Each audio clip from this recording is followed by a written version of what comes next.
Okay, Steve. Eddie Treviño Jr., Cameron County Judge. Judge, what's today been all about? It's been a long time coming, Steve. Today's designating and naming of this last section of this portion for interstate designation for I-69, connecting the port to I-69. We're celebrating that today. It's been, a lot of people have obviously been involved and engaged for many, many years. Commissioner Garza, Commissioner Wood, Commissioner Benavides, and obviously Pete Sepulveda, our county administrator and our CCRMA director. In partnership with the state, the TxDOT, we want to thank Director Williams for being here today, and our local engineer, Pete Alvarez.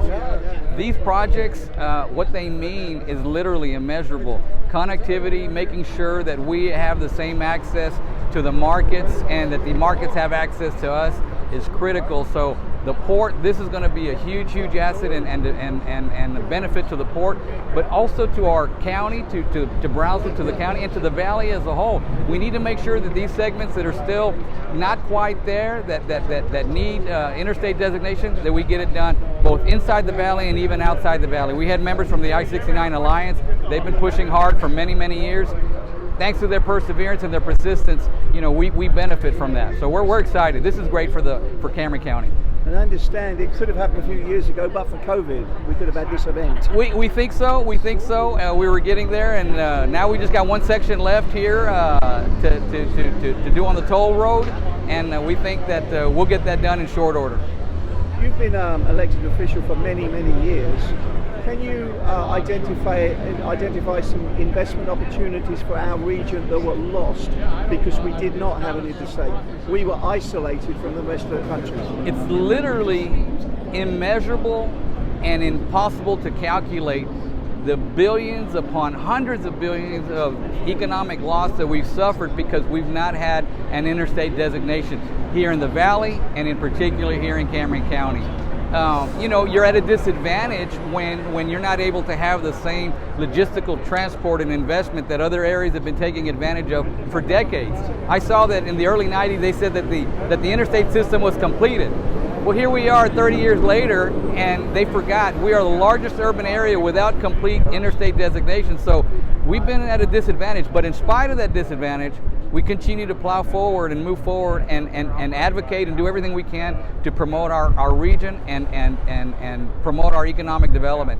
In spite of those setbacks, we've not let that hinder our development and the way that we look forward toward the future.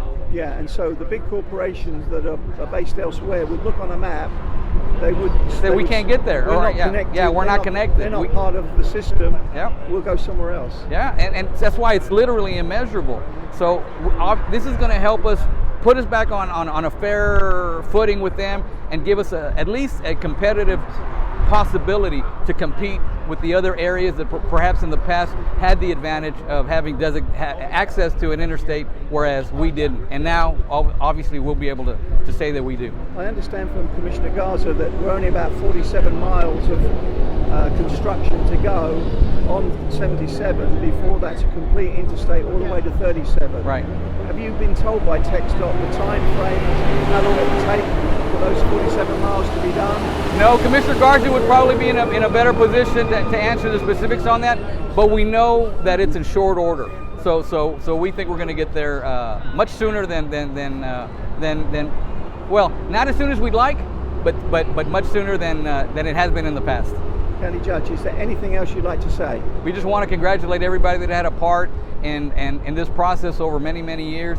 And it takes committed, it takes regional thinking, it takes regional partnerships to make things work, local, state, and federal level. And we're excited. We want to thank Director Williams for joining us here today, too.